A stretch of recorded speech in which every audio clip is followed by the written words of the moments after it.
Okay, tyre levels. Your minimum tread is 1.6 millimeters across the tyre, central 3/4. Easy way to check that, you can see here, within the grooves, there's a very slight bump in the middle. As long as your finger, when you run it across the tread, doesn't go level with that groove, you're above the legal limit. Visible tread around the outside of the tyre, which you can see clearly that there is, and this has to be all the way around it.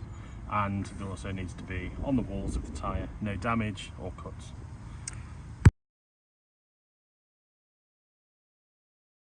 Okay, to check the pressure on a tyre, you first of all look up what the pressure needs to be in the owner's manual. You would then use the tyre pressure gauge, either a digital or a manual one, on that nozzle there.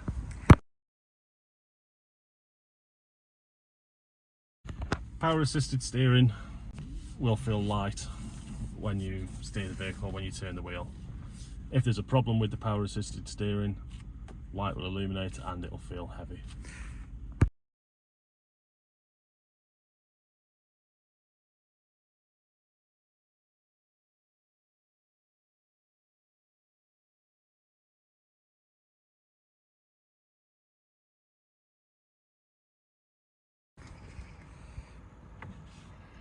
ABS light down there will come on initially when you start the ignition. When you start the vehicle, it'll go off.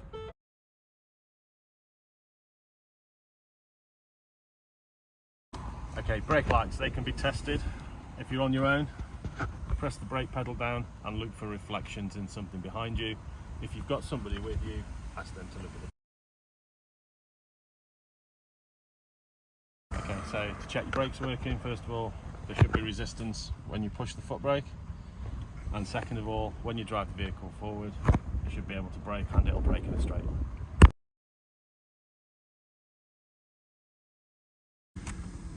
Head restraint here should be bottom of the head restraint level with the middle of your head. Okay.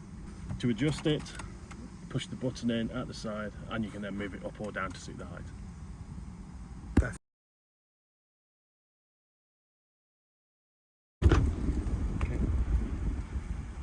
Okay, to put your fog lights on, you need to turn the headlights onto dip and then push the front fog light button and rear fog light button, and they illuminate on the dashboard there.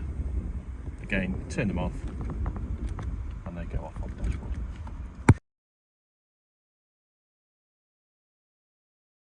Okay, put your full beam on, again turn the headlights onto dip and then push forward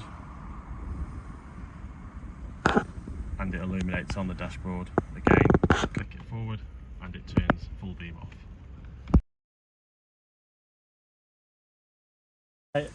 In order to open the bonnet, you literally pull the catch on the side there and that will release the first part. The next part will go around to the front. Okay, so the catch inside has released the first part. Now, feel under the bonnet, there's an additional catch.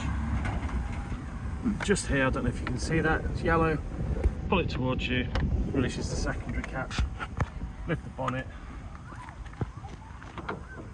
clip that in there, and it stays up.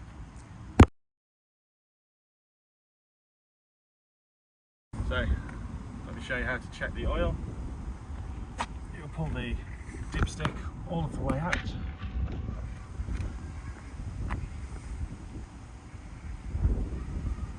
Wipe it clean. Then take it back in all the way down. Then pull it out.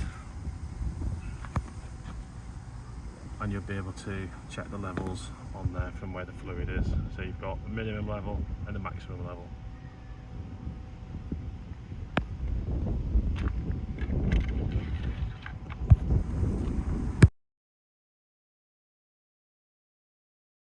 Okay. Next one is the engine coolant, to check the levels on there, which is this container here, this bottle. You can see on there we're parked flat, so you get a true reading. There's a maximum mark at the top of the seam, there's a minimum mark at the bottom. As long as the coolant sits in between the two, you're all good.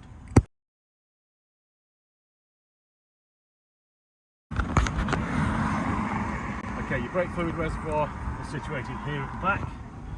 Again, you've got a maximum mark at the top here, a minimum mark here, and your levels will sit anywhere in between the two.